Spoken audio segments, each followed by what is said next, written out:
ദൈവനാമത്തിന് മഹത്വമുണ്ടാകട്ടെ. ഇന്നത്തെ പ്രഭാത ധ്യാനത്തിനായി വിശുദ്ധ മർക്കോസിന് സുവിശേഷം 12-ാം അധ്യായം 41 മുതൽ 44 വരെയുള്ള വേദവാക്യങ്ങൾ. ഇന്നത്തെ ചിന്ത അർപ്പണമായ ആരാധന എന്നുള്ളതാണ്. ഇന്നത്തെ വേദഭാഗത്തിൽ യേശു ദേവാലയത്തിലെ ഭണ്ഡാരത്തിന് അരികിലിരുന്ന് ജനങ്ങൾ വഴിപാടുകൾ നൽകുന്നത് ശ്രദ്ധിക്കുന്നു. ധനികർ വലിയ തുകകൾ സമർപ്പിച്ചപ്പോൾ ദരിദ്രയായ വിധവ 2 ചെറിയ നാണയങ്ങൾ മാത്രം സമർപ്പിക്കുന്നു. ഇത് കണ്ട യേശു ശിഷ്യന്മാരോട് പറയുന്നത്, ഈ വിധവ എല്ലാവരിലും അധികം കൊടുത്തിരിക്കുന്നു എന്നാണ്. ഇത് കേൾക്കുമ്പോൾ നമുക്ക് അമ്പരപ്പ് തോന്നാം. മനുഷ്യരുടെ കണക്ക് പ്രകാരം അവൾ കൊടുത്തത് വളരെ ചെറുതാണ്.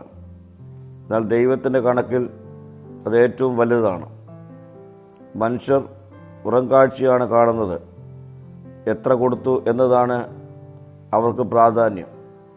എന്നാൽ ദൈവം നോക്കുന്നത് നമ്മുടെ മനസ്സിൻ്റെ ഉദ്ദേശം, നമ്മുടെ ഹൃദയത്തിൻ്റെ സത്യസന്ധത.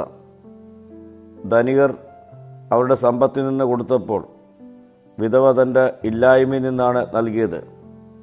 അതുകൊണ്ട് ദൈവം അത് വിലമതിക്കുന്നു. ഹൃദയത്തിൽ നിന്നുള്ള സമർപ്പണമാണ് വിധവയുടെ സമർപ്പണം.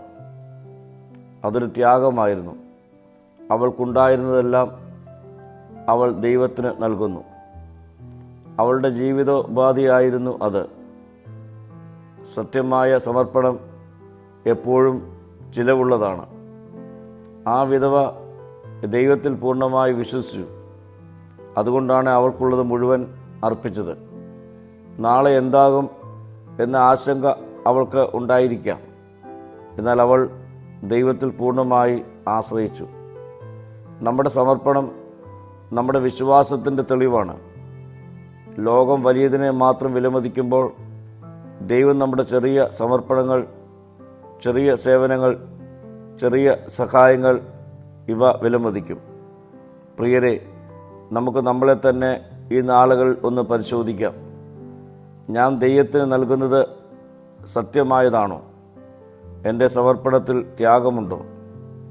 ഞാൻ ദൈവത്തിൽ പൂർണ്ണമായി ആശ്രയിച്ചാണോ സമർപ്പിക്കുന്നത്? വിധവയായ സ്ത്രീയെപ്പോലെ ഈ നോമ്പ് നാളിൽ നമ്മുടെ ജീവിതം ദൈവത്തിനായി പൂർണ്ണമായി സമർപ്പിക്കാം.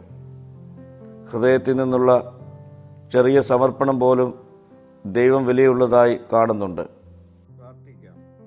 കർത്താവേ, എൻ്റെ സമർപ്പണത്തെ നീ സ്വീകരിക്കണമേ. എൻ്റെ ഇല്ലായ്മയിൽ നിന്ന് നൽകുവാനുള്ള കൃപ എനിക്ക് നൽകണമേ. മഹത്വം നീ എടുക്കണം. യേശുവിൻ്റെ നാമത്തിൽ തന്നെ. ആമേൻ.